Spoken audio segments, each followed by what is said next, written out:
Hello, fictional. Welcome to the What If Issei. Today we are gonna see what if Issei was as the Red and White Dragon Emperor. Part 2. If you end up liking this video, please consider subscribe, so without further ado, let's get into the video. Inside the Hyoudou residence. I mark my eyes as my mate, said Office while sitting close to Issei with a worried look. She knew no one could separate her from her mate except certain Baka Red. But she don't want any type of problem between her mate and his family. She just lowered her head. Issei saw this. Let's just say mate Mark shares emotion too. So Issei was now feeling his Fisheim feelings. He doesn't want to see Office-chan in such a mood. He holds Office-chan's hand with his own hand, stands up and looks into his grandpa's eyes. While Issei was doing that, Office couldn't help but think what was her mate thinking. She soon got her answer when Issei spoke. I did the same to Office grandpa. I mark her as mine.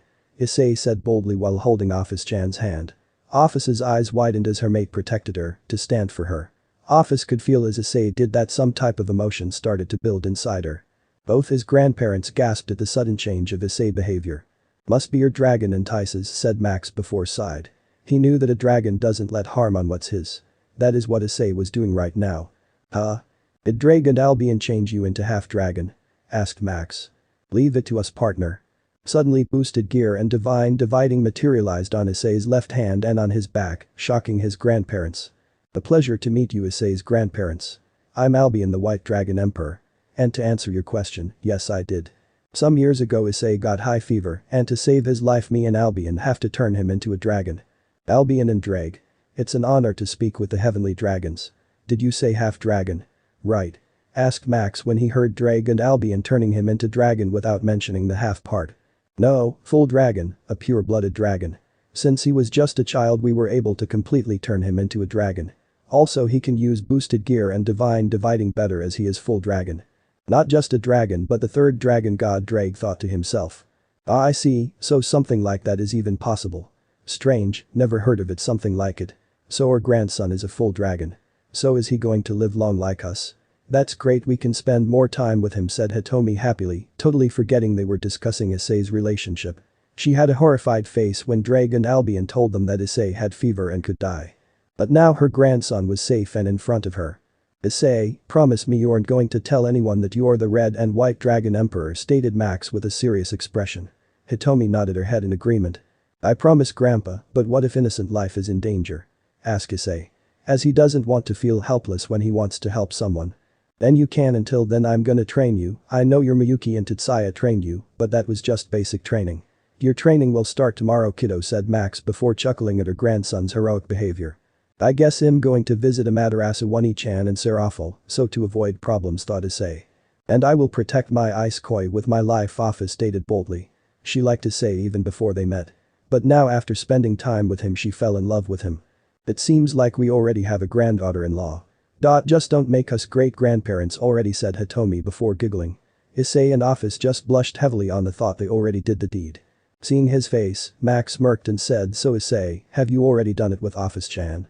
And how many girls you wanted to add on your little harem? As he said, Issei and Office blushed redder than a tomato. And that earned him a smack on his head from Hitomi. Ouch, said Max, and the three of them laughed. A week later. Issei thought that training with his grandparents would be exciting, but he didn't know he was going to train with gods too. Yes. Issei is going to start training with Shinto gods. Yasaka's Yokai faction is allied with Shinto faction. She contacted their leader more, especially Amaterasu, and asked her a favor to train the current Red and White Dragon Emperor. Amaterasu knows that Issei was in Kyoto, but she was asked by Issei and Office to act like it's the first time they met. Flashback. After Office and Issei visited Serafal, they arrived on Takamagahara and was met by Amaterasu. One-chan. Ice-kun and Office welcome. So what are the two of you doing here? Well, it's not that I mind, I'm happy that Ice-kun visited me, I'm just curious. Well, One-chan, I was going to ask a favor. Ice-kun, you know that if you just ask me I'll do it. Thank you, One-chan, it's just, Yasaka and my grandparents want me to train with the Shinto faction and it would bring more questions if they knew that we know each other. Is it okay if we pretend that it's the first time we've met? Issei asked with puppy eyes. Amaterasu saw Issei and hugged him. It's okay, Ice-kun, but you gotta make up with me, okay? Issei nodded and kissed Amaterasu's cheeks. Is that enough, One-chan? Amaterasu blushed. No, it's not enough, give me more kisses. Issei blushed and proceeded and gave Amaterasu a kiss on both cheeks. We should go ice koi before your grandparents notice that we are gone, Afa said. Wani-chan, we should go, we gonna meet soon enough and spend more time, said Issei, and gave her a bright smile. Alright Ice-kun, be careful, Amaterasu said while waving, and a magic circle showed up on Issei and Office's feet, and they vanished. Flashback end. Amaterasu asked how could she trust a guy that she doesn't even know. Yusaka just explained that Issei is just 5 years old and has a pure heart. So the Shinto Trinity tried to test little Issei. And much to their surprise he passed with flying colors. So in the end they agreed. Also when they came to know he is the grandson of Max and Hitomi, they immediately agreed to keep his identity safe and secret. Afa said that she will help Issei training, but will start hers when Issei completes theirs. Amaterasu, Susanoo, Tsukiyomi, Sun Wukong, Yusaka, Max and Hitomi are going to train him. They choose 1 day per week. Today he was training with Office-chan. From tomorrow he is going to train with the gods. Ddraig, Albion and Great Red offered that they can teach him dragonic magic as well as ancient magic and dark magic, which he happily accepted. And suddenly Issei's body was enveloped in a crimson draconic aura. And a metallic voice sounded very loud. Welsh Dragon over Booster. Issei's body was covered in red metallic armor and another metallic voice could be heard. Welsh Dragon Balance Breaker Scale Male. You did it, partner. You are the youngest host of mine who unlocked Balance Breaker. Albion could not help but to be jealous of Ddraig to have the youngest host to achieve Balance Breaker, and Albion said, do my Balance Breaker to Issei, I can't be outshone by my rival. Issei deactivated his Welsh Dragon Balance Breaker and a metallic voice sounded very loud. Vanishing Dragon over Booster. Issei's body was covered in white metallic armor and another metallic voice could be heard. Vanishing Dragon Balance Breaker Scale Male. Well done Issei, as expected of my descendant. The youngest host to achieve Balance Breaker. Said Albion with a proud tone. Hey Albion, but I was the first to have youngest host to achieve Balance Breaker. Who cares who achieved it first, as long we have the same host who have is the youngest host to achieve Balance Breaker and the strongest red and white dragon emperor. Well I guess so. Thanks Ddraig, Albion. I can't achieve it without your help. Hey Ddraig-chan, Albion-chan, I was thinking, is it possible to combine both of the Balance Breakers? We really don't know Issei because this is the first time in history to share a host maybe, but maybe it will work if you will it. Yay partner, don't get down because of it, I bet in the future you'll achieve big in the future. Thanks Ddraig, Albion. Good work on achieving your Balance Breaker Issei. Thanks uncle, I couldn't do it without your help. Ddraig. Can I change the design on the armor, it's kinda bulky. All you have to do is think and it'll be done partner. You can change the design on my armor too Issei. I think it's perfect the way it is, it's not too bulky and not too thin. Well it's your Balance Breaker so I guess it's fine. Issei deactivate his Vanishing Dragon Balance Breaker and think the design for his new Balance Breaker. When Issei decided on a certain design he said balance break, a metallic noise announced. Welsh Dragon Balance Breaker. This armor has a pair of rocket thrusters at the back that gives a temporary boost of speed and flight, assisted by the retractable dragon wings that come out of it. Without the scale mail, Issei can fly too with his 6 pair of dragon wings. When Issei revealed his dragon wings, his grandparents had astonished faces. But his excuse is that Ddraig and Albion turned him into a pure-blooded dragon, so it is normal. 1 year later. It's been almost a year since Issei started his training with Amaterasu, Susanoo, Tsukiyomi, Yusaka, Sun Wukong and his family. Much to everyone's surprise, Issei is a fast learner. Yesterday Issei and Sun Wukong trained in Senjutsu, Taki and some basic fighting skills. Also a special training to improve his stamina. To him it was useless because he already has godly stamina. But Ddraig and Albion suggested that it'll balance his body since he was going through a different training session with many gods, which he agrees with. Lastly, Sun Wukong said he already taught him what he could, but one thing he didn't teach him is hockey. According to him, Issei is just 6-year-old. If he teaches him something like that it'll put too much pressure on his body, so he decided to teach him when become 12 years old at least. He also unlocked Juggernaut Drive on both of his sacred gear, but he has a completely different chant and it didn't consume life force while using. Ddraig and Albion explained that past hosts could not interfere with his mind since he is a dragon god. During that time, Issei wondered what kind of dragon god he was, so he asked his uncle, and to much surprise, Great Red said that Issei is the dragon god of creation and destruction, and Great Red added that he can create something from nothing and can destroy anything if he wishes to. Ddraig and Albion listened to their conversation and couldn't help but to be proud because one of their descendant managed to become a dragon god that they couldn't. During that period of time he became a very close friend of Kunu. They even did some sleepovers at each other's house. Issei remembers the day when he woke up in the morning with one girl on his right side and one girl on the left side using his hands as a pillow, but what surprised him is Kuno wrapped her tails around him. And it was warm. But they only do 3 to 4 times a month. And the relationship between Isay and Office, let's just say they are partially inseparable now. Sleeping together, eating together, even bathing together. And Ddraig and Albion never missed a chance to tease Isay about Office, while muttering lucky bastard. Isay started to call Office as Office Heim in front of their family. To his parents, they are so adorable. The day Isay parents was out of the town. And his grandparents have a special meeting, so they are not in the house, leaving Isay, Office and some of their trusted guards at home alone. They knew Office wouldn't let something happen to Isay, and in the past she proved it many times. Which builds trust in his grandparents and parents for Office. My Ice, since you already completed your training with Sun Wukong, how about training with one of my friend? Asked Office while resting her head in Isay's lap using it as her pillow. Your friend? Office Heim? I don't know if you have another friend beside Kuno, asked Isay while playing with her long black hair. To Office, she loves whenever Isay touches her. And for Isay, he likes to play with Office's hair. Silly Ice, of course I made another friend last month. We were acquaintances before. Her name is Tiamat Chaos Karma Dragon. The strongest dragon king. Oh. Now that I remember, we have the heirloom in her cave. Is it time to give him that? Said Albion and Ddraig aloud while materializing on Ice's left hand and his back. But stay away from her if you want to live, Ddraig added immediately just by mentioning the name of Tiamat. Why? Is she dangerous? Asked Isay innocently. Why did Ddraig say something like that? It was confusing for Isay. Yes, Ice-chan, she is. She kills each of my hosts whenever she lays an eye on my host. I don't know why, but she kinda hate me. She's only hostile to you, Ddraig, don't drag us on your problem. Right now I have to deal with the problem that you did in the past. I know you're a very prideful dragon, but just apologize to her when we go meet her, okay? BB, but fine. Ddraig promised to say while being mad at him. Great Red heard the whole convo and remembers the time Tiamat killing Ddraig host. That's it for him.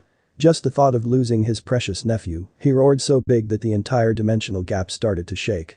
She won't dare to touch my nephew, said Great Red vehemental link. Ddraig could sense that he is pissed at the thought of losing his nephew. I do not care what her issue is with you, Ddraig-chan, but she won't dare to harm my mate, or else I'll end her, said Office immediately at the thought of losing her mate. It is true she cares about her friends, but when it comes to Isay, she doesn't look at her opponent whom she is fighting against. Isay is the one she cares about above all. Ddraig chooses to remain silent, knowing both dragon gods protect his host, and thought maybe this time he could get to know why Tiamat hates him so much. Line break. Isay and Office just teleported to the familiar forest. So this is the familiar forest? Says Isay looking around. Yes, my Ice, we are in the familiar forest. Devils come here to create a pact with familiars. Let's go, said Office and hold Isay's hand and then enter the forest. Few minutes walking they arrive at the cave. Isay can feel the surge power from the cave. Hello, Tiamat. I want you to meet someone, said Office in her dragonic voice standing in front of the cave. From the cave a large blue western dragon appears in front of them. Its size is about 60 m. This is Chaos Karma Dragon, Tiamat the strongest dragon king. When Tiamat laid eyes on Isay, she felt Ddraig presence in him. She growled and released her energy. Ground start to Isay saw this, he didn't like that, and the next thing he did, it shocked the dragon king completely. Isay releases his little bit of draconic energy. The ground starts to tremble, some rock floating and then breaking into pieces, even trees around him destroyed. Land below his feet is cracked as his gray hair starts to float. Tiamat's eyes widened when she felt Isay in an unknown location. Oh my nephew is really powerful, huh? Said a handsome young boy in a middle school student uniform with normal features, having a well-structured face, with green and black hair which looks more bluish. We'll meet soon, Isay-kun. Back to familiar forest. Ddraig, your move now. Isay mentally told Ddraig while Albion laughing on the events. Hello there, Tiamat, it's good to see you again, I think, greeted Ddraig. Tiamat's eyes widened and then saw the gray-haired boy's left hand was shining in red-crimson color. Ddraig, how dare you? You dare show yourself here after so long? Tiamat roared angrily at Isay as he is the current Red Dragon Emperor. Wait, Tiamat. Stop it right there. Don't try to hurt or kill my current host. You have no chance against him. I'm here to apologize. Though I don't really remember what I did. Don't you dare come apologize to me after it's been so long. And you don't even know why you should apologize. And wait. What do you mean I don't have a chance against a 6-year-old boy? Are you out of your mind, Ddraig? Angrily shouted Tiamat. Though she asked the last part in a confused and mocking tone. The Office decided she has enough and interfered by simply saying he is my mate. Tiamat froze at what she just heard. Office having a mate. And she was trying to kill him. Oh boy. She is in great trouble. And he is the nephew of Great Red and the third dragon god. I think you don't want him to hunt you down, said Albion. Now that's it. She shouted so loud the entire forest could hear. Not just he's a dragon, third dragon god, but the current red and white dragon emperor. And suddenly Tiamat said something that changed everything. I apologize to Issei-sama for my rude behavior, Tiamat stated calmly. Not wanting to piss off the dragon gods. Issei-sama? No need to call me that, Isay is fine. Stated Isay happy. Ddraig was surprised by the sudden change of behavior, but he better choose to remain silent. I can't do that, you are the third dragon god, stated Tiamat. Oh yes. Every dragon respects dragon gods. We can be friends, you know, besides I came here to get the heirloom of the heavenly dragon's descendants and to train me. I know.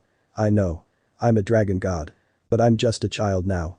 And I want to learn everything this world has to offer, declared Isay. Tiamat just giggled and her body was glowing. When the light went off, Tiamat became a young girl around Isay's age. She has long, midnight blue hair, reaching her knees, with two bangs framing her face which reached down to her chest alongside her azure eyes, and she was wearing a blue one-piece dress. When Isay saw her human form he couldn't help but blushed. Seeing his face, Tiamat smirked at gaining the attention of the dragon god. Of course, Issei-sama, I'll help you train anyhow anytime, and please follow me. Tiamat beckoned for the duo to follow her into the cave and led them to what seemed to be a dead end. It's in here. She put her hand on an indented rock to the left of the wall and pushed down. The wall opened, revealing a large pond. A single ray of moonlight beaming down on the intricate blades, the shiny surface refracting the light onto the rest of the pond. Isay could feel the blade speak to him, calling for him to wield it. Heeding to the voice, Isay stepped forwards and reached out for the handles. As he got closer, he was able to get a better look at the swords. One sword has a pitch black sword with trims of grey. It has a black hilt connected to a handguard that drops down on the right side. And the other sword is aqua-colored. Its grip is a darker color than the rest of the blade and is completely straight. It leads up to a crossguard that is exactly perpendicular to the grip and is designed to look like a pair of conjoined dagger blades. At the center of the guard is a large aquamarine gem. The blade itself is a deep aqua color. The base of the blade has a light aqua attachment that causes the blade to have a natural indentation when one traces its length due to the angle that the attachment bends at. And it's dark repulsor and elucidator from Sao P. Isay stepped up to the side of the pond and reached out towards the swords. After grabbing the hilt his eyes widened in shock at the weight of the swords, or lack thereof. Even though it was a large blade jutting out of the small hilt, it felt like it had no weight. Isay, this is dark repulsor and elucidator. It was a gift to our ancestors from the Greek god of forges, Hephaestus. Created from the fang and scales of me and Ddraig Albion explained. The sword that has been made from my fang and scales is the elucidator, and the other sword is from Albion, Ddraig explained. It looks really heavy, but it's so light, Isay said, confused as he gave the sword a few test swings. Tiamat decided to clarify. That's because only Albion and Draig's kin can wield the swords. If anyone else were to try and hold it, the weight would be too much for them to handle, no matter who they are.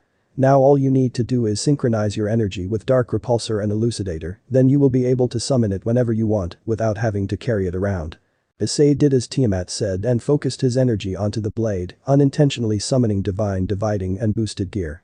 It's done, it feels like I have a part of my body back, Albion said aloud, and Ddraig agrees. By the way, Tiamat, why do you hate Ddraig anyway? Isay asked as he just remembered. He was curious about their history. Tiamat blushed heavily when Isay asked her that question. Tiamat sighed and spoke while feeling very embarrassed. Ddraig promised to me eggs and live happily. I'm sorry for making you wait for this long, Tiamat, I'm really sorry, but Ddraig apologized weakly. All like I care if you apologize anymore. Besides, I'm more interested in your host than you. Issei-sama, Tiamat said the last part cheerfully and she walked towards Isay and gave him a bone-crushing hug. Cough cough. Both Isay and Tiamat looked towards the source and found Office was standing there while glaring at Tiamat. We should return back to home, said Office, still irritated at why Tiamat hugged her mate. Both of them just nodded. Say, Tia-chan, how about living with us? Asked Isay, surprising Tiamat and Office. Office is surprised at why her mate asks that. Now Tiamat is blushing like a schoolgirl. This is the first time someone gave her a nickname and called her that. And asking her to live with him. Oh, of course, Issei-sama, said Tiamat while still blushing. Isay and Office returned to the human world with Tiamat. Now the trio are sitting with Isay's grandparents. While explaining who the blue-haired girl is and why she is here. You know what? I give up. Every time I think I have this kid figured out, he does something else. Said Max in annoyance. Hitomi just giggled. Line break. Later that night, Issei and Office were sitting on the couch while watching TV. His grandparents were discussing Issei's training in another room. Then Issei's parents entered the room with a sad expression. Her mother's face was like she was about to cry. Issei didn't understand what happened to them, then his eyes laid on a blonde girl standing with them whose eyes was watered. He immediately recognized who she was. Ah-chan, Tao-san. Kurumi-chan, what hap? Before he could finish his sentence he was tackled in a tight hug by Kurumi. And she started to cry.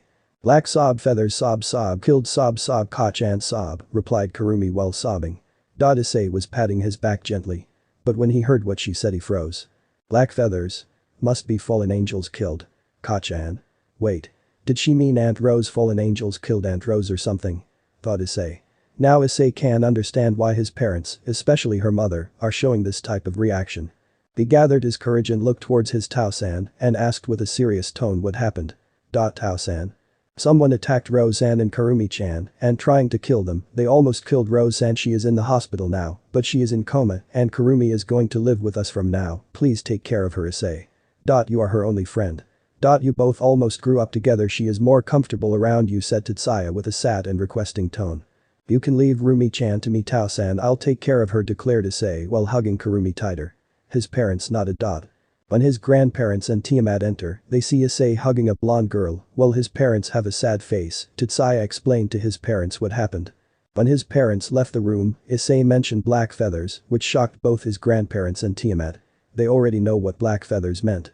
When Kurumi heard Issei mention black feathers part while having a serious face. She hugged Issei tighter. Thank you for believing me, Kurumi mumbled while digging her head in Issei's chest.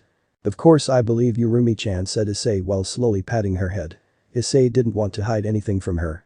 And the doctor said she had mental trauma. Issei take her to his room and decided to tell her everything about him and supernatural world. So let me get straight. They are fallen angels who killed my mother. And you turned into a dragon. Well, that thing on your left hand and on your back is a dragon? Asked Kurumi. She didn't believe what Issei said until he showed her his boosted gear and divine dividing. I know you'll call me a freak and you'll never tell. Before he could finish his sentence he was again tackled in a tight hug of Kurumi. I won't do such things. I even need to say thanks to them for saving your life, Ice-chan, and you aren't a freak. Don't call yourself something like that. That made Issei happy that he could tell his childhood friend most of the truths about himself, and she is okay with it. Heck, she even thanked Ddraig and Albion for saving his life. Well, that didn't really happen, so why not? It's a good excuse to be turned into a dragon, but not just a dragon god. They just hugged each other and slept in that position. Line break. When Issei woke up, he found something heavy on him. When he saw what it was, he was starting to blush. Over him Kurumi is sleeping peacefully.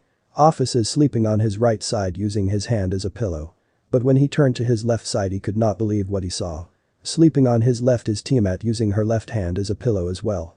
Unknown to him, last night Office and Tiamat had a little chat. Office let Tiamat join Issei's harem. And she will remain as alpha. She had the same kind of talk with Kunu 6 months ago. Which Kunu agreed to. Issei swears he could listen to Ddraig and Albion mumble something like lucky bastard. Suddenly someone opens the door and enters the room.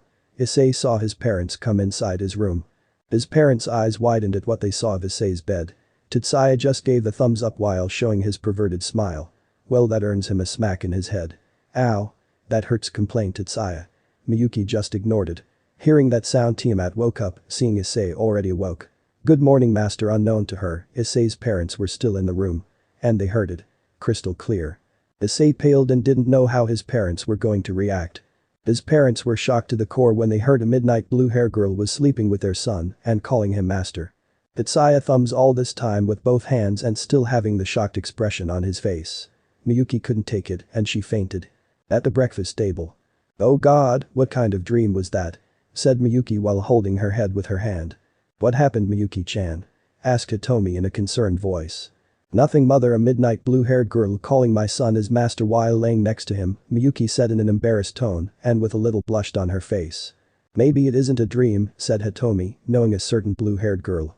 Before Miyuki can ask what she meant. That certain blue hair with Issei, Office and Kurumi are coming in her direction. Issei already knows this is going to be a long day. His grandpa Max excuses that little girl is his friend's granddaughter and his goddaughter. And this girl's family members died in a tragic accident, leaving her alone. Hearing what Max said, Miyuki softens and embraces Tiamat in a motherly hug. After a few days, today the entire household servants are busy decorating the mansion. Today is their young master's birthday. This is the first birthday he is going to celebrate with his grandparents. They only send gifts before. But today he can celebrate with his grandparents. His grandparents were more excited today. Yeah, they could send only gifts to their lovely grandson that they never attend any occasion related to their grandson. So they decided it's time to make up for it. When Issei awake he could see his room decorated and a room filled with balloons and his grandparents, girls and his parents were standing in front of him. He wondered why. It is the first morning that he woke up alone after office joined the Hyoudou household. Actually he forgot today is his birthday. Happy birthday, Issei Hyoudou, they said unison. Now he realized what today is. Thank you everyone for this. And for all your love, Isay replied happily. Let up sleepyhead, go take a shower and come downwards, said his mother with a warm smile. And left the room. His grandparents and girls did the same. Dimensional gap. A certain red dragon was creating something. That something covered in bright crimson light. When light faded there are chess pieces, but in crimson color, not only that it has 2 queens, unlike the original chess pieces. This is interesting, I never thought it'll have 2 queen pieces, said a very amused dragon at his creation. Seems like your birthday present is ready, my nephew. Human world. After spending a long birthday party, Isay is now standing at his balcony while peacefully looking at the moon. Beautiful, isn't it? Isay heard the comment and looked at the direction where the comment came from. Isay smiled seeing his uncle. That his uncle Anua, he was cut off in the middle when his uncle patted his head. Look how much you have grown up, said Great Red while patting his nephew's head. Before Isay could say anything, his uncle opened a pocket dimension and brought a box. And give it to Isay while saying happy birthday. Thank you. But what is uncle? Your birthday gift, and why don't you see it for yourself? Isay opened the box and saw chess pieces, but something caught his eyes. There were 2 queens. Isay thought about what it could be. But when he realized what it was, he looked at his uncle with a shocked face. Is this what I'm thinking it is? Haha, yes it is. But why are there 2 queens? Don't want to know. When I made it there was originally only 1 queen, but when I finished creating it, it became 2 queens, let's just say. That's make it unique. I guess. How could I use them? It took 30 minutes for Isay to fully understand it. After that Isay thanked him while saying it is the best birthday gift he ever got. That made Great Red very happy. And soon he returns back to the dimensional gap while Isay goes to get office and tell her about current development. But before he returns he asks the 2 dragons. How about you two? Where are your gifts? What do you mean where are our gifts? You already received our gifts. Yeah, partner, you don't remember the swords that we gave to you? Oh, so that's Albion and Ddraig's gifts. Well, thank you, I know I already said it, I really loved using it and it's so light. Isay started heading back to the house. Isay explained to Office and Tiamat what he got from his uncle. Well, that shocked Tiamat, but Office didn't even seem surprised. She knows Great Red can do anything he wants. Unknown to them, Kurumi heard half of the convo. She heard everything except for Isay's uncle. When Isay sensed someone was spying on him, he put his guard up and, come out, whoever you are, demanded Isay. The blonde girl came out from the shadows. Isay realized who she was. Kurumi-chan. What are you doing? He was cut off when Kurumi placed a finger on his mouth. I have a request, Ice-chan. What it is, Ruma-chan? Let me join your peerage. Yes, she already knew about peerage before by Isay. Are you sure? I may. Isay was again cut off when Kurumi placed a hand on his mouth. I should get used to it, don't know how many times I was cut off before finishing, thought Isay and sighed. Just do it, Ice-chan, or you don't want me in your peerage? Asked Kurumi while making a puppy face. Very well, lay down. She did what he asked her to do. Suddenly a bright crimson magic circle surrounded her. In the middle of the magic circle there was a huge dragonic face. I, Issei Hyoudou, one of the 3 dragon god, hereby ordering Kurumi Hyoudou to join me as my queen and serve me eternally. Queen Peace went inside Kurumi, completely accepted her. And 2 pairs of dragon wings burst out of her back. Seeing that, Tiamat couldn't herself but wanted his queen too. I'm next, said Tiamat cheerfully. Shocking Isay and Office. Tiamat, are you sure again? He was cut off when Tiamat hugged him. Office just glared at her. Did I do something that I shouldn't? Why the heck no one let me finish? Isay thought in annoyance. Very well, welcome to the family. Tiamat cheered while jumping. No one suspects that she is the Chaos Karma Dragon. Tiamat looks like a normal girl when she's acting cutely like this. Isay repeats the whole ritual. But there is one thing left to do, now how he is going to tell his grandparents about the whole situation and turning Kurumi into a dragon. Yes. His peerage member will become a dragon. Not just a dragon. Each member will get ultimate class ability in every department just by joining his peerage. That's how Great Red created it. If they train enough they can become Satan class in no time. But a dragon king is said to be on par with Satan class. So it's no big deal for dragons, but for everyone except them. It was a great deal. Just tell them who gifted you that and you don't know why he did that. Just tell them maybe he wanted to see a dragon peerage. And add maybe he is bored and want to see something new. That could be work. Thanks Albion, Ddraig. You guys are a lifesaver. But before he could do anything, a holy purple flame burst out from Kurumi, shocking everyone except Office. I did not know you had that, said Office as she smiled widely. The sacred gear, but don't know what exactly, so you know what it is. Office-chan. Asked Issei. As what Isekoi said, it is a sacred gear, Kurumi-chan, Incinerate Anthem, one of the 13 Longinus.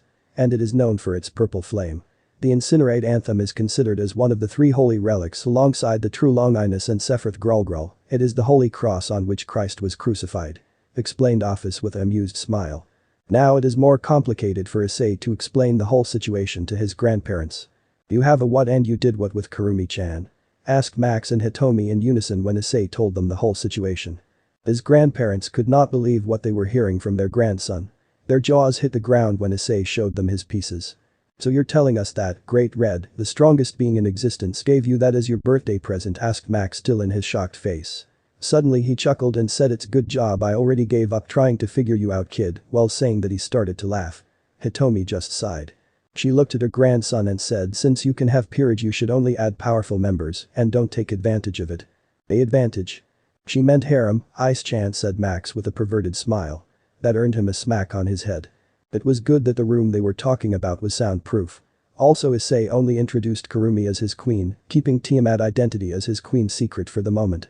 Will she also have Incinerate Anthem, Grandpa, Grandma? What, she has what? Said both of the grandparents in unison. Issei knew it was going to be a long night. Issei explained everything to his grandparents. In the end his grandparents offered to train her too. Line break. Morning sunlight hit Issei's bedroom. When he woke up he found himself in the same position. It's like an everyday routine for them to sleep with him, not in that way yet. Both of his queens made excuses that a queen should always be her king's side. Which Issei can't argue. Unknown location. So my godson is now going to have a peerage. More specifically a dragon peerage, huh? Said a handsome young boy. Looks like you are going to make your own legacy, can't wait to see what you are going to do when you grow up and introduce yourself in the supernatural world, but I think it's time to meet you personally, nephew. Oh my. I didn't even give you anything on your birthday. How silly of me, time to correct my mistakes. I think you're gonna like this, said the same boy while holding a sword. It's been 6 months since Kurumi and Tiamat joined Issei's peerage and became his queens. Tiamat personally started to train Kurumi, since her identity is a secret even from the Shinto faction. Beside Tiamat, Issei's grandparents also offered to train her, which Kurumi gladly accepted. Kurumi and Kunu also get along with each other very well. Besides Issei's grandparents and girls, Yusaka is the only one who was told about Kurumi being a dragon and having Incinerate Anthem, much to Yusaka's surprise. Not only Issei managed to gain attention of the strongest being in the existence, but he also has given Issei the dragon pieces. Yes. That is what Issei named his evil pieces. Well, Tiamat being Issei's queen is secret even to her. Issei's grandparents are now getting worried about them, since Issei and girls only were considering their training and to aim to become more and more strong. That wasn't the part that worried them, and of course they were doing it excellently, but they were forgetting about the outside world. And homeschooling isn't helping either. We have to do something about it soon, Max, said Hitomi in a concerned voice while drinking tea. Yeah, you're right, I guess I have an idea that would work, said Max, understanding her wife's problem. What is it? Tell me. Maybe I can help you with that, said Hitomi. Also stopping to drink her tea. How about we send them to visit around the city? Also summer is coming, so we can also send them to summer camp where they can easily interact with other children of their age. Said Max, hoping that his idea will work. That's great, Max, I think I should reward you, said a very amused Hitomi at her husband's plan for their grandson. Oh really? Max almost shouted in happiness for getting a reward. Only if your plan works, said Hitomi devilishly before giggling at her husband's childish nature. So it's decided, but how are we going to approach them? Asked Hitomi when she suddenly remembered how their grandson was going to react when they told them about certain tour and summer camping idea. We don't have to worry about it, you know. We are his grandparents, grinned Max while saying the last part. Hitomi caught what her husband wanted to say and grinned too. I see. After a few moments Max and Hitomi talked. You called us, Grandpa? Said Issei while entering his grandparents' room with Office, Kurumi, Tiamat and Kunu. Yes. Ice-chan, come sit with us, and girls you too, we have something to say, said Hitomi when she heard Issei's voice. Issei and the girls nodded and did as it was directed. So Issei, trying to start the conversation but cuts off in the middle when his grandpa is starting to say something. I know. You all are confused why I called you in the middle of your training. Right. Said Max before sighed. They all nodded. Well kiddo, all you do is just train all day cutting off the outside world, that is not what we want and it's not good either. Even Tetsuya and Miyuki were complaining about it. Issei, when you were in Kuo your mom and dad took you out every weekend. Said Max in a serious voice. While Issei and the rest scratched their heads in confusion at what he was trying to say, why he just told them directly. Issei-chan. What your grandpa wants to say is, how about you show Kurumi-chan some interesting and famous sites of Kyoto? I definitely can say the rest of the girls also want to tag along. Said Hitomi, trying to give another reason while wanting the same result. Which also surprised Max, who just chuckled at her wife's unique way of dealing with the situation. The rest of the girls had different thoughts, but the answers were the same. Kurumi wanted a tour around Kyoto, which she hadn't done yet, and was doing with her Ice-chan, which only she can dream about now happening. Office just wants to spend time with her Ice-kun, or should I say Ice-koya, that's another nickname she gave to Issei. Gunu blushed heavily at the thought of wandering around Kyoto while holding Ice-kun's hand.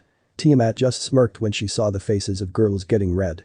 Well, I think girls love to cling with Ice, teased Tiamat despite her size. She loves to tease anyone, heck she even walked in the bath when Issei was inside. Let's just say it takes almost another hour to complete his bath. Flashback. Lemon. When Issei was washing his hair he heard the sound of cloths on the outside, but he knows who it was and said someone's still using the bathroom. No one answered, but suddenly he felt something soft on his back. He quickly washed away the shampoo on his hair and said with a blush on his face. Tia-chan, what are you doing in here? Isn't that already obvious, Ice? I'm here to take a bath with you, Tiamat said with a lust in her voice. She was always holding herself back then when they first met and felt his power, but now they are alone she's going to use this opportunity to the fullest. What if we get caught? So it's fine if we don't get caught. Tiamat said, teasing Issei. I did not say that.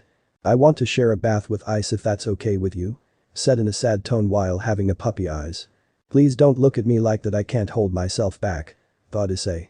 If you look at me like that, Tia-chan, I can't hold myself, said with a blush. I don't mind if it's Ice, I mean it's you, so it's okay. Issei looked at her. Please don't look at me like that. I don't do this to any dragons, okay? I'm okay with this because it's you, so please take me, Ice-kun. If you are okay with me, Tia-chan, then so be it. Issei turned around and to be greeted with a naked Tiamat, he placed his hand on her cheeks and kissed her lips. You're beautiful, Tia, said Issei and started to grope her breast. Tiamat felt a shock on her spine and moaned loudly. Issei noticed that Tiamat is getting louder, so he decided to place a barrier so no one can interrupt their time together. Ice-kun, Tiamat moaned. Issei placed his hand on her slit and noticed that it was wet. You are really wet, Tia-chan, Issei said teasfully and started to rub her clit. She started to moan continuously, it was really getting wet, so he decided to pinch her clit and nipple at the same time. She moaned loud enough to be heard for the entire house, but thanks for Issei's barrier they are safe. She hugged him tightly and for the first time Issei gave Tiamat a huge orgasm. I think you are ready, Tia, Issei said and gave her a kiss on her lips. Please, I need it so badly, please give it to me already, Issei nodded and Tiamat laid down and spread her legs for Is to see. I know I already said this, Tia-chan, but you really are a beautiful girl. She rubbed his member to her slit and slowly pushed it inside her beep and felt something like a thin flesh wall. It must be her hymen, so I'm her first man. I'm really honored, and gave her a passionate kiss and Tiamat also gave the same affection to her Ice-kun. Though all the way Ice-kun he continued to push it inside and felt something ripped. Ahhh. Ice-kun. Tiamat screamed. Are you okay, Tia-chan, Issei said worriedly.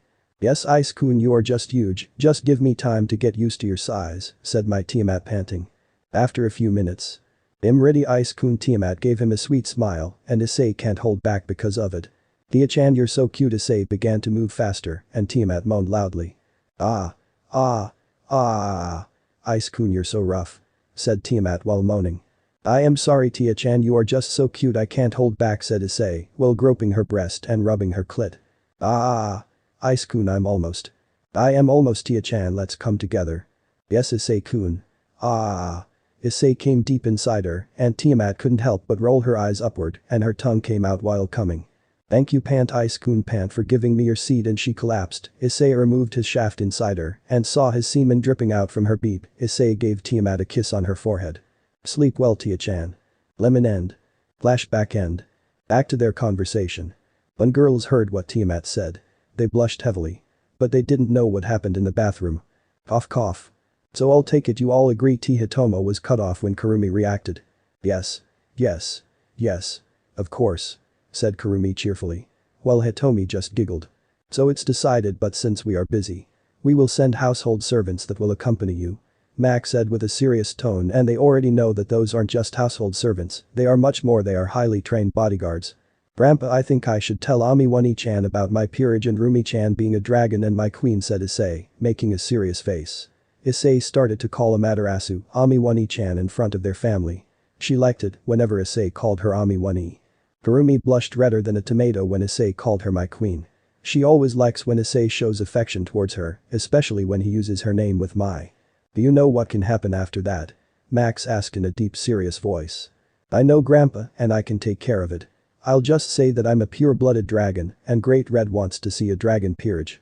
So he gifted me dragon pieces. Said Issei while showing equal seriousness. Hitomi nodded in agreement. Well, girls are thinking what they can do to make Issei mood lighter. Then make sure you tell her the whole situation positively. I will, Grandpa. Okay then. How about we go out for dinner tonight? Suggested Hitomi. She knows that she can't go with them tomorrow and that'll make Issei a little bit unhappy. Yes. All 5 people replied in unison. Then I should invite Yusaka-san too. Said Hitomi. So that can make Kunu happier. She then told Tatsuya and Miyuki about tonight's dinner event, which made both of them smile too. It's been a while when we went out for dinner, said Tatsuya looking at Miyuki while thinking about when Issei asked them to take him out for dinner. Yeah, we used to go with Ice-chan, said Miyuki while remembering the same thought. Today's dinner is going to bring some good memories. Said Tatsuya childishly. Our Issei is growing up so fast, said Hitomi while comparing Issei's childish behavior and current. Still, he has his childish acts, but he also has his serious behavior. At restaurant. They made their way inside and were immediately greeted by a waiter. He bowed, then said, hello, you are Mr. Hyoudou and his family, correct? Max nodded. Right this way please. He led them through the restaurant to a table towards the back that was a bit more isolated than the others. They stopped at a rectangular table with one woman seated on one side. The said woman who was appearing to be 20-something. I see. You already arrived, Hayasaka-san, said Max. After Kunu and Issei became friends.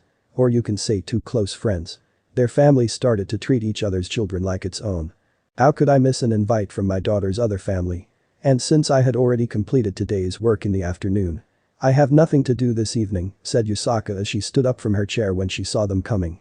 Ah-chan, it's good to see you are here, it made me think you're going to miss it due to your work, said Kunu cheerfully. Bigelow, how could I miss a dinner with your future husband and his family, Yusaka muttered in Kunu's ears, making her face go red of embracement. When at last all of the introductions were done, Yusaka returned to her seat on one side of the table while the Hyoudou family took their seats, including Kunu. The waiter returned a couple minutes later and took everyone's order. When he left, there was an awkward silence as each person waited for someone else to speak up first. So I heard all of you children are going out, asked Miyuki. Yes, Ka-chan, we are, said Issei. Have fun and stay safe then, said Miyuki with a smile. The rest of the evening proceeded similarly as they talked little bit with each other. Also, the food was so good. Line break. Issei already gets ready for their day, but the girls are still busy getting ready. Girls right. When he saw the girls come he was starting to blush. Office was wearing a light blue gothic fashion dress. While Kunu was wearing white shirt and orange leggings. Kurumi was just wearing a purple t-shirt and black miniskirt. Tiamat was wearing blue short jeans pants and a red t-shirt with a dragon mark on it. But the girls saw what Issei was wearing and they blushed too. Issei just wore white t-shirt with black unbuttoned shirt and blue jeans. Now they started to have fun while enjoying the view. Can we go to Fushimi Inari? I heard about it many times, asked Kurumi. Well, remembering what she saw about Fushimi Inari in TV. Fushimi Inari? So my cute queen wants to visit Fushimi Inari? I see. Why not? And it's one stop away from the Kyoto station, said Issei truthfully. Kurumi blushed heavily when Issei called her my cute queen. To her, joining his peerage as queen was the best thing she did to her life. While the rest of the girls just narrowed their eyes. Inari station was one stop away from Kyoto station and after getting off they were able to see the visiting road leading to Fushimi Inari. They aren't alone. There are 4 household servants with them. With excitement, they passed through the main entrance without issue. Walking further along, they reached the main hall. Continuing, they found the steps leading up the Inari mountain. They took photos as they advanced and began their next challenge of climbing the mountain path through 1,000 torii gates. They were checking out some little stores at the rest stop halfway while continuing up the challenge that was Inari Mountain. Oh wow, what a great view. Yes, too wonderful. Awesome. Amazing. Stunning.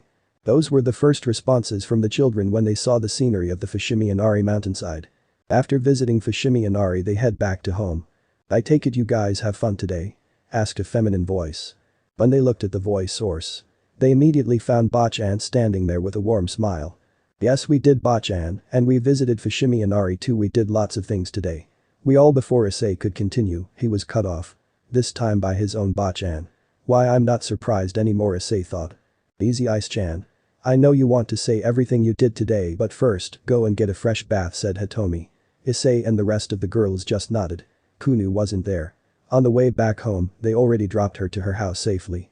After having a fresh bath he is telling about their adventures today and having dinner. Office and Tiamat went to another room to discuss the new training program. Since Issei went for a walk around the mansion, Kurumi decided to tag along with Office and Tiamat. After dinner, Issei decided to go for a short walk before going to bed. Suddenly Issei felt a tremendous amount of divine aura nearby. And he looked towards it. What he found was a boy. But then the moment their eyes met he understood by instinct that the alert level inside him went up to the max right away. Issei would have freaked out at the amount of divinity the boy was showing if he wasn't the third dragon god. And living with Office, it's easier for him to calm his instincts. May I know who you are? Asked Issei while beepizing the boy with his eyes. I'm hurt you really don't know who I am said the boy with a fake hurt tone. But I never met you in the past how am I going to identify you? Said Issei with a frown. You don't remember after all I'm your second uncle Issei, well not biological more like Great Red, and I'm related to Kurumi, let's just say she's my descendant, but to answer your question, no Kurumi is just a normal girl, well she did has my blood flowing in her but didn't inherit the powers and after all I'm the one who left her on the shrine, where her parents took her in. As he said, Issei froze where he was standing, because only his parents and grandparents knew about adoption. No one else. On how Issei knew that she was adopted well she basically told him. Flashback. Issei and Kurumi were sitting on the grass in the garden, watching the sunset. It is so beautiful, Ice-kun, said Kurumi, as she lay her head on Issei's shoulder. Issei just looked at her. Her blonde hair was so close that Issei was starting to smell it. Net Issei-kun, I have to say something very important said Kurumi with a serious and nervous face. Issei just looked at him and simply asked what is Rumi-chan? It's about me said Kurumi with a hesitation. Issei could easily read that Kurumi was hesitating, so he simply placed both hands on her cheeks and said, what is Rumi-chan? You know you can tell me everything I promise I will never tell any of your secrets to anyone, said Issei with a caring voice. It's about I'm adopted. Kurumi then told her about how her parents found her at shrine. Issei had mixed reactions on his face. His face was showing the reaction of anger, sympathy and relief anger for the person who dared to abandon Kurumi. Sympathy for Kurumi for going through that type of situation at that little age. But he found, extremely relieved that Rumi-chan and him aren't blood related. You aren't going to treat me any differently right Ice-kun? You still consider me as your family? Aren't you? Ice-kun? Asked Kurumi nervously. When Issei heard what Kurumi was asking, he found he didn't say a word the whole time and that's why Kurumi was asking something like that. Next time Kurumi found herself tackled in a tight hug by Issei. And she lost her balance and fell on the ground with Issei. You really are an idiot Rumi-chan if you think I'm going to treat you differently, I won't, why would I? I really don't care whose your parents are, the important is Kurumi said Issei warmly and patted her head. Kurumi couldn't help but hug him. Flashback ends. Tell me who are you? What do you want from me? Asked Issei, glaring at the boy with both of his eyes. Tuckle easy there, nephew of mine said the boy. Nephew? Not biological right? Issei nearly yelled at the boy who just chuckled again. Yes let's just say I'm similar to Great Red and want to see how far you'll go, said the boy. So you are my second uncle? Why didn't Uncle Red tell me about this? And you are? Asked Issei suspiciously. Oh I didn't give you my name well, I'm Shiva, god of destruction from Hindu mythology.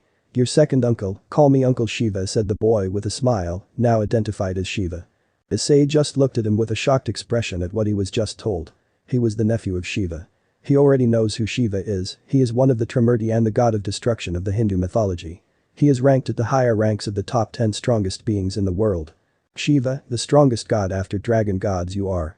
I'm that Shiva. Don't be like that you think your life is normal.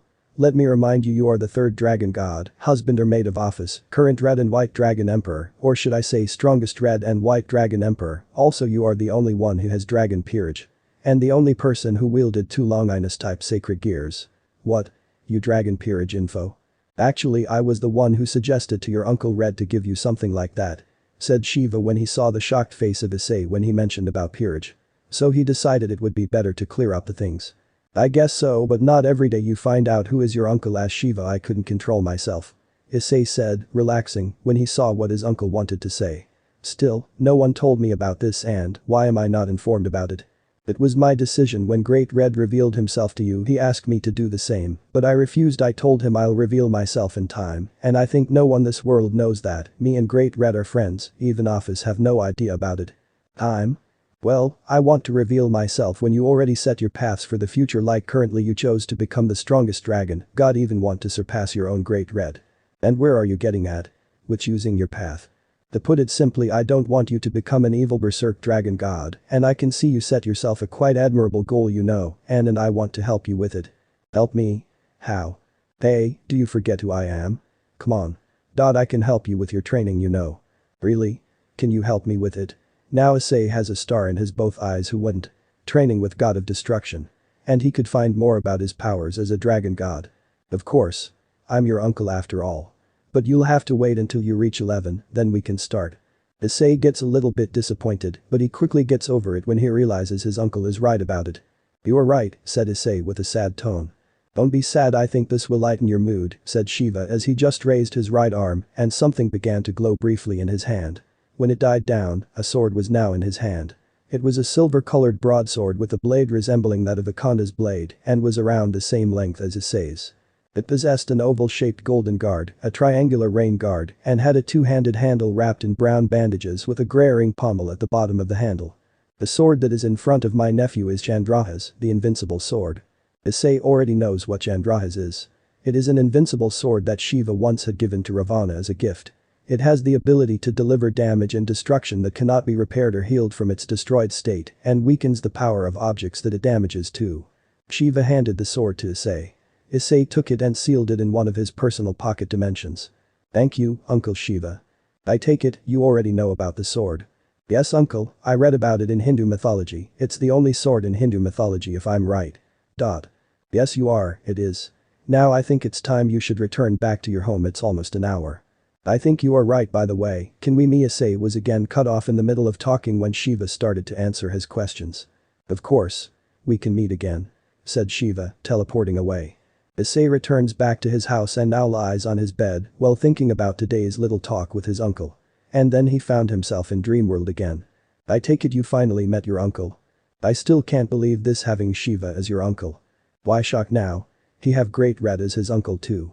Yeah, it's a crazy world. Not too long ago I was just training with my parents to protect who I care, but now it's the same. I will continue to train to protect all those people I love, but the only difference is I'm training with gods. Well, here, you can use the sword. In the real world you can use wooden swords of the same length and weight to practice. And here you can use it freely. How's that sound? Just perfect. Hey partner, don't forget our swords too. Yeah, Issei, try to learn dual wielding. We have knowledge of different types of sword art. I will, Issei said with a smile. Time skip. It's been a month since Issei started training with wooden swords. Much to everyone's surprise because he never showed interest in swords. And today is the day when he is going to tell Amiwani about his peerage. Training with Amaterasu, not just building his body or magical arsenal, he and Amaterasu become closer to Issei, starting to call her Amiwani-san then Amiwani-chan, but now he ends up with just Wani-chan, and Amaterasu loved it whenever Issei called her Wani-chan. She started to care about Issei deeply.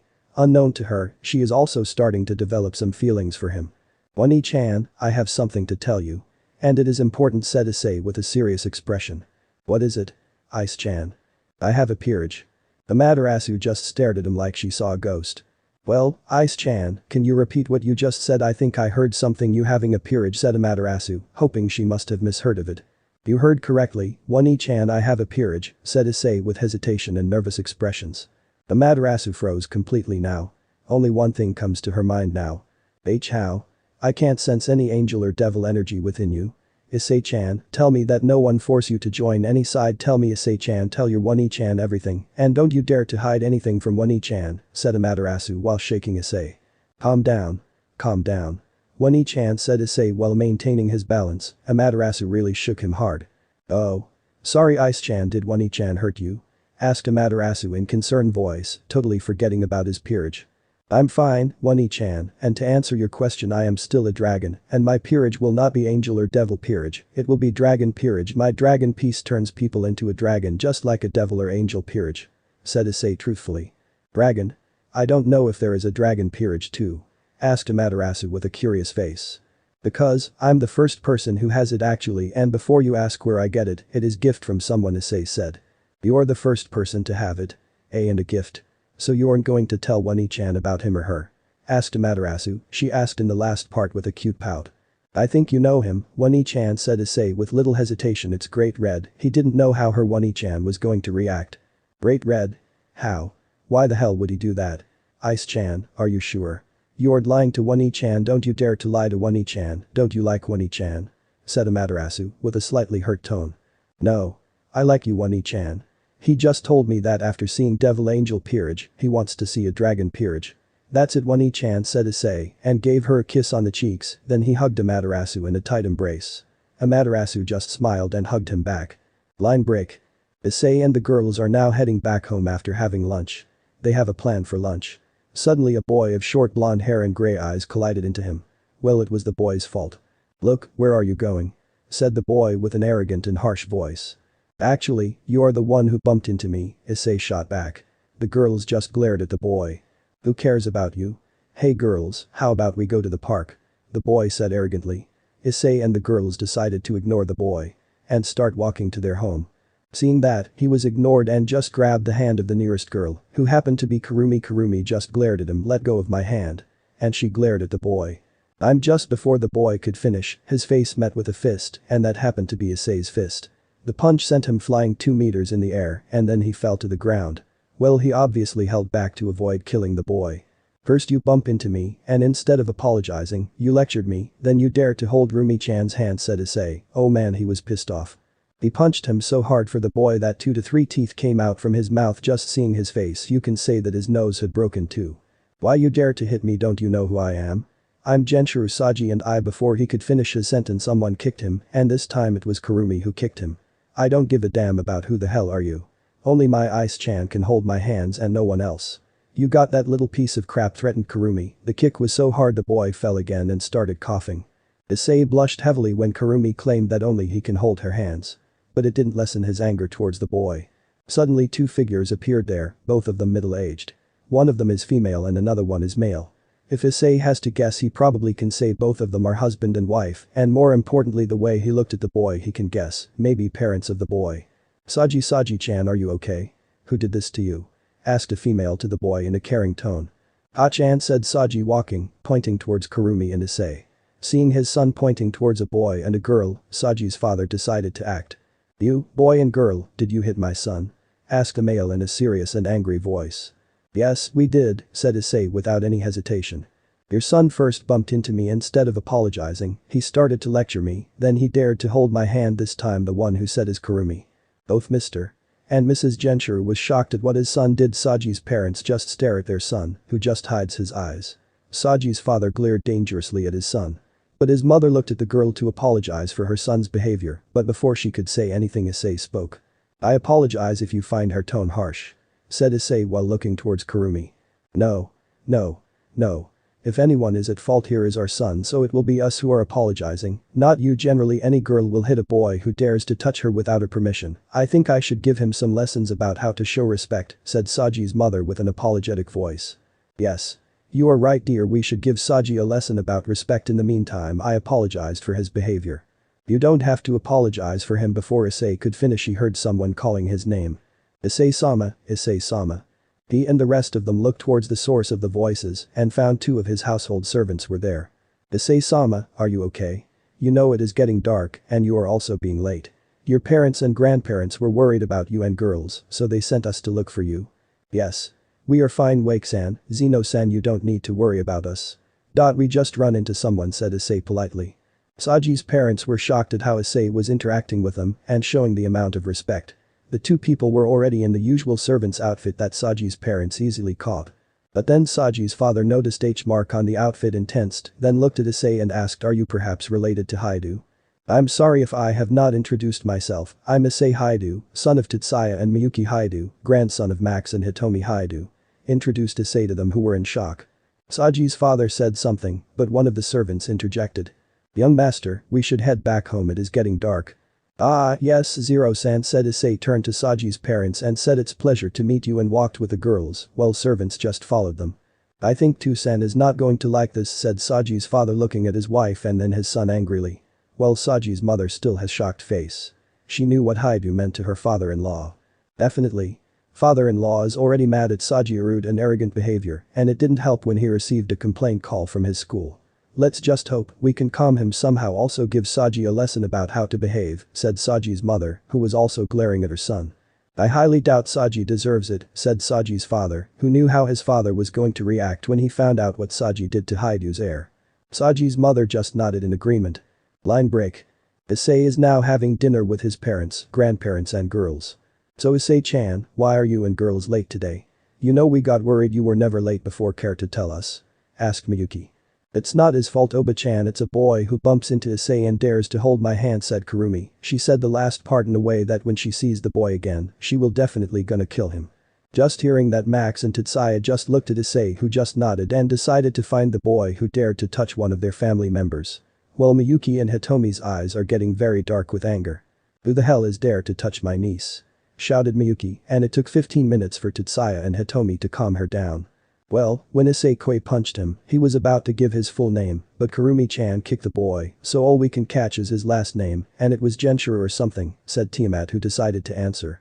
Now his grandparents have a little bit of a shocked reaction that the boy is the part of Genshirus. And decided when he visits them he'll be going to have a chat about this incident.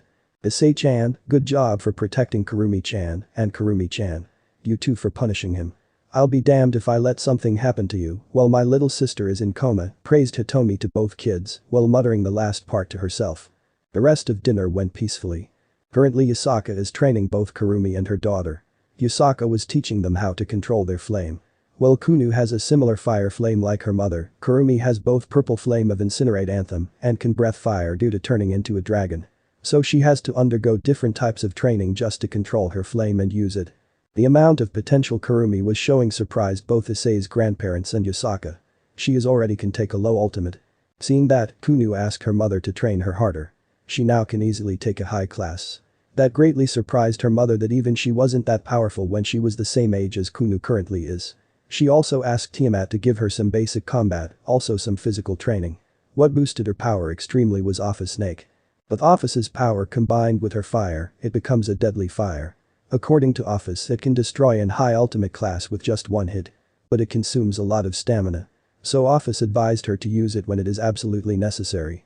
Alright girls, that's it for today, said Yusaka while passing water bottles to them. Hi. Kachan, Yusaka-san, said Kunu and Kurumi. Hey girls. Is called a male voice. And both of them knew whose voice that belonged to. Ice-kun, you hear, both girls asked in unison.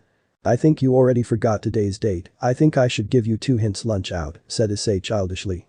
Both girls look at each other and remember they are going to have lunch out with others. Thanks for reminding us about it, said both girls in unison and hugged him. Issei blushed heavily. Cough cough. The trio looked at the source and found Office was standing there. Ice-koi, I need to show you something, and Kunu and Kurumi, you both better get ready, Office stated simply. Alright, Office-chan, Fist-chan, both girls again said in unison, while Issei just followed her.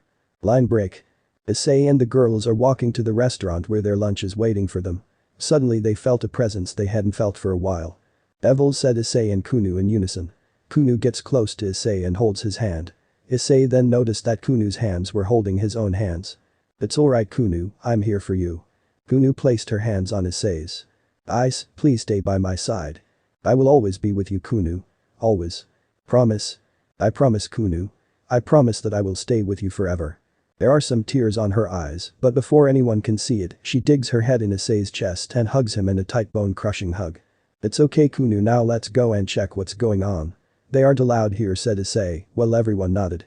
The silver-haired girl, who appeared to be the same age as Issei, she was very unhappy with her life. Her father never came to talk to her as he thought she was some kind of a monster and was largely absent her whole life. He used to beat her just to let out his frustration. Her grandfather was abusive too. Since she is a hybrid of a human and devil. Rizavam Live and Lucifer ruthlessly trained her in everything possible. He didn't give a damn about her situation. Nor care about her feelings. She had run off from her home 1 week ago and was wandering in the streets when she remembered what had happened on her earlier days and couldn't help but to shed tears. Her parents were killed by Rizavam in front of her. She didn't care about her father, but her mother was everything to her. On that day she promised that she will kill him for taking away her mother. She didn't know where to go, but aimlessly wandered with the four devils chasing after her. But suddenly they surrounded her. Looks like your luck has run out, huh? I will just kill you, and Lord Lucifer will reward us. Nah. Why not sold her, since she is a Lucifer we'll get high price for her. We should kill her, Lord Lucifer will reward us more than we will get after sold her. Let's just killed her already. The silver-haired girl looked at them with a horrified face as they were ready to kill her. Then they combined their demonic power and put it together, forming a large demonic ball and sending it towards her. She closed her eyes, accepting her fate, tears were running from her eyes. She knew even if she used her demonic power, it'll not be enough to completely stop it. I guess this is how far I can go, mother, she thought. But the attack never came. She opened her eyes and saw a boy around the same age as her. He had gray hair and just stopped the ball of demonic energy with just one of his fingers like it was nothing. And then destroyed it. The four devils had their jaws on the ground. A boy just destroyed an ultimate class attack just like it was nothing. The silver-haired girl looked at him in awe. You disgusting people don't know how to treat a cute girl, said the boy with gray hair. Don't get beepy, brat, said one of the devils as he tried to attack him, but before he could attack him a black energy beam hit him and turned him into of the remaining devils have horrified faces as they saw what happened to their comrade. The silver-haired girl first blushed when Issei called her a cute girl. But became horrified when she saw they were trying to attack him, but then she saw the said devil disintegrated into ash. Even she couldn't register what just happened. But one of the devils quickly recovers and tries to hit him, but before he even touches Issei a purple flame hits the devil and burns him to ash. The remaining two tried to fly away but were frozen in ice. Four figures appeared. The silver-haired girl saw them coming, two of them had blonde hair, one of them had blue hair, and the last one had black hair. She just bowed to them and said thanks for saving my life. Why would a devil want to kill another devil? Issei is about to ask, but it was Kunu who asked her. Clam down, Kunu, let me handle this, said Issei. Hello, what's your name? I'm Issei Hyoudou. The girl who just asked you a question is Kunu, next to her another blonde is Kurumi. Next to her the blue-haired girl is Tiamat and next to her black-haired girl is Office. The silver-haired girl had her jaw on the ground when she heard the name Tiamat and Office, who would not, after all. Tiamat is a dragon king, while Office is a dragon god. I'm Valen. Valen Lucifer, you can call me Vali, said the silver-haired girl, who now identified as Valen Lucifer. Lucifer? Said everyone except Office, and they guard up. Issei just looked at Office because he has a history with one of Lucifer and looked at the girl called Valen. Her eyes became red because of crying. He didn't know what to do, but he wanted to help her. Relax everyone, she isn't a threat, said Issei. I'm sorry if I'm rude, but can you tell us why you are here? You might not know this, but this isn't devil territory. Vali didn't know what was coming over her. But her inner instinct is yelling to trust the boy. She ended up telling them everything. In the end, Kurumi had a teary face while Tiamat was showing a face of anger. Office just maintains her calm face. Issei walked close to the silver-haired girl and brought her in a comfortable warm hug. Tears were still running from her eyes when she found herself in someone's hug. Surprisingly, she didn't resist and hugged him tighter and dug her face in his chest while Issei just patted her head gently. After 10 minutes, she claimed down and about to say, but her stomach growled. Her face became red of embarrassment. And Isay and the rest laugh. When you eat something last time? Asked Kurumi. 2 days ago, said Vali while looking down at the ground. Isay and the girls have terrified faces at what they just heard. Please join us, we are going to have lunch, said Kunu immediately. Thank you, if it's not a problem for you then okay, said Vali nervously. She didn't know how to react since it's first time someone called her to eat with them. You don't have a place to stay, right? You can live with us, I'm sure my parents and grandparents wouldn't mind at all, said Isay. Thanks Isay-san. Isay laughed and said no need to be so formal, you can call me Isay or Ice, my friends call me that, and he gave her a warm smile. Hey, Vali, come with us, asked Kurumi as she dragged her with her. And they walked towards the restaurant. Isay and the girls headed back to their home, while Vali is very nervous as she doesn't have friends and it's her first time going to a friend's house, and when she was told Isay's grandparents are angels she was starting to sweat, but Isay assured her that she will not be in any danger. I feeling a devil presence nearby, said Max. You are right, it must be a dark devil with this type of demonic presence, must be someone from old Mag faction, but I'm feeling Isay and rest of girls' energy signatures with the devil, said Hitomi. Do you think a devil is with them? I highly doubt, but if they did they better an explanation. Let's go and greet them and find out what's going on. I guess you are right. Issei and the girls just arrived at the house and saw Issei's grandparents were looking at them, and then they looked towards the devil. They saw that she has silver hair. Don't tell me you added her into your peerage, Ice-chan, Max said, half expecting that his grandson will say yes. No, grandpa. I know she is cute, I'm not the type of person who forces them to join against their will, declared Isay. First, Vali has a shocked face when she hears Isay having peerage, but why didn't she feel any angelic or demonic energy from him? But when she heard Isay call her cute, she blushed like a tomato. And Hitomi wanted to ask something, but Kurumi said something, and she stopped herself and listened. Grandpa. Grandma. You should hear her story. After Vali told her experience from her grandfather, Hitomi just walked towards Vali and gave her a tight hug. Max's face shows anger at how a devil treats their family. Isay dear, you did a good job inviting her to live with us, said Hitomi, still hugging Vali. Vali just melted in her motherly hug. And also for stopping the devils from harming her, praised Max. So she can live with us? Asked Isay hopefully. Of course, she can, said Hitomi, while letting Vali go out of her embrace. Thank you. Please take care of me, said Vali and bowed to them respectfully. I think she should join Issei's peerage, said Max, but was cut off by Hitomi. What are you suggesting, Max? Hitomi asked as she glared at him.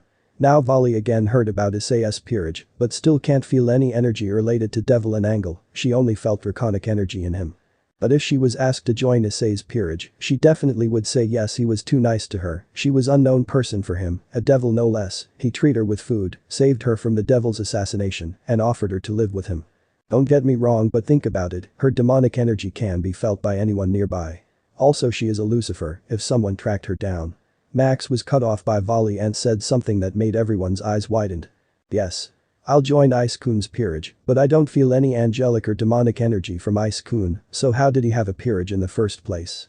Asked a very curious Vali. Max just chuckled and let Issei explain everything to her. Well, me and your grandma have a meeting, so we are going out and we'll come back at night. Till then, why don't you all add Vali inside the house, add her in your little peerage, and introduce yourself properly? Suggested Max. Issei and rest nodded and walked inside the house while his grandparents left for a meeting. Issei's room. Kunu already went home while Tiamat and Office were in another room discussing sudden development. Only Issei, Vali and Kurumi were present in Issei's room. You must be curious about it, my peerage, asked Issei looking at Vali.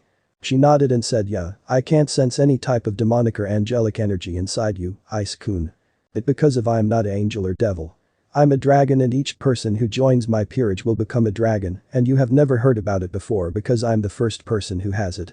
It also hides the person's original species, well the person can easily use his or her original power as well as draconic power, and you also get draconic energy, since it turns you into a dragon. Like in your case, you'll become a dragon, while it hides your devil heritage, but you can use your devil power anytime. Explained Issei. Vali was just watching him in awe. A dragon peerage she never heard of. Of course, I can't, he is the first person who has it, and if I join him, devils can't track me. Also, it shows me as a dragon to everyone, and he is a nice guy. If he isn't, those girls with him will have sad faces instead of happy. Thought Vali. Is someone part of your peer? Vali was cut off in the middle of her question when Kurumi replied. Yes, I am part of Ice-kun peerage, I'm Ice-kun's queen, said Kurumi while hugging Issei's right hand. Judging by looking at her face. I can say he is definitely a good person. Not to mention he saved me and took care of me. Without him, I may die, thought Vali. I'll join, said Vali when she had done her thinking. There is no going back after this. I'll ask you again, do you really want to join my peerage? Asked Issei with a serious face and tone when he heard Vali's answer. Yes, I want to, Vali said immediately, wasting no time. She had already done her thinking about it. Very well then. Lay down on the bed. I'll start the ritual, said Issei, and Kurumi left the room as she was called by Office through a mental link. She did as Issei instructed. So what type of piece should I use? Thought Issei. Use pawn pieces, Issei. Since you already used your queen pieces, I think just one pawn piece will be enough to reincarnate her, since Great Red boosted the level of it. There each piece is beyond the level of a mutation piece. Thanks Ddraig, Albion, you are a great help. Welcome, said the both dragons. So pawn ha, Issei muttered as he brought his pawn pieces from one of his pocket dimensions. Suddenly a bright crimson magic circle surrounded her, in the middle of the magic circle there was a huge dragonic face. But Vali froze when she heard what Issei said. I, Issei Hyoudou, one of the 3 dragon gods, hereby ordering Val and Lucifer to join me as my pawn and serve me eternally, chanted Issei. As the pawn piece went inside, Vali completely accepted her. And 2 pairs of dragon wings burst out of her back. But the color of her wings are white instead of red. The dragon god? Vali asked hesitantly. Oh, I forgot to tell you, well yeah, I'm not just a normal dragon. I'm a dragon god, specifically dragon god of creation and destruction. Issei smiled. So that's why you stopped that demonic energy ball with just one of your fingers? Asked Vali. Well, it's not I stopped the demonic energy because I'm a dragon god, it's because I train. But you have boosted gear and divine dividing how? Asked Vali. She still remembered when he showed his boosted gear and divine dividing. I'm not really born a dragon, Ddraig and Albion turned me into one, and Great Red visited me in my dream and told me that I can become a dragon god if Albion and Ddraig turn me into a dragon.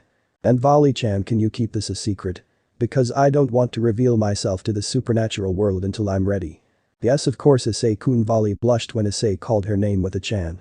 A week later. It's been a week since Vali joined Issei's peerage and now training with Tiamat. Yes, it is true she loved to train, but the way Isay treated her, she hated it. She hates the person who takes her mother from her. Now she is a part of the Hyoudou household. And the way they treated her, she loves it. No one treated her like that except her own mother. Itomi introduced her as her goddaughter and Issei's parents treated her as their own daughter. She was never treated like that before. It's the first time she comes to know what it's like to have a real family. Kurumi-san, why do you train so hard? Asked Vali when she saw the determination Kurumi was showing during training. Kurumi just smiled and said to protect everyone who dear to me. Vali looked at her at what she just heard. Then remembered the whole family moment she had during a week period of time. She understood what she meant and that brought a smile to her face. I see, said Vali, looking at the sky. Line break. Today, Issei was training with Yusaka. That's it for today. Ice-chan, said Yusaka while giving him a water bottle. Isn't it too early? Asked Issei curiously. Yes, it is, but I want you to meet someone who can be a great addition to your peerage, said Yusaka while giving him 2 papers. Issei took the paper and before looking at them he said, maybe, but I won't add anyone just because they have potential to join my peerage, they must have a good heart. I added Kurumi because I knew her from my childhood and added Vali because I found her to have a good heart despite being a devil. I know, Issei-chan. That's why I thought you can take care of them. Both are girls, one of them is an orphan named Kuroka, and Nekashu, she is a SS class stray devil, one of the most wanted criminals in the underworld for killing her master. The reason for the killing was to protect her sister Shirin from her master, who attempted to conduct tests on her in his research on creating a super devil. Well, the other girl, I just happened to stumble her while taking a walk in the forest. She was covered on wounds and had coma for a week. When I asked her name she said Lefay Pendragon and she was traveling with her brother but got separated by those who chased them. She said they escaped their household because she was being forced to marry a guy that he didn't like, and it's the same with her brother. Her brother has a lover, but they didn't approve on their relationship because the girl is a peasant. Said Yusaka with a sad tone. Issei has a terrified face.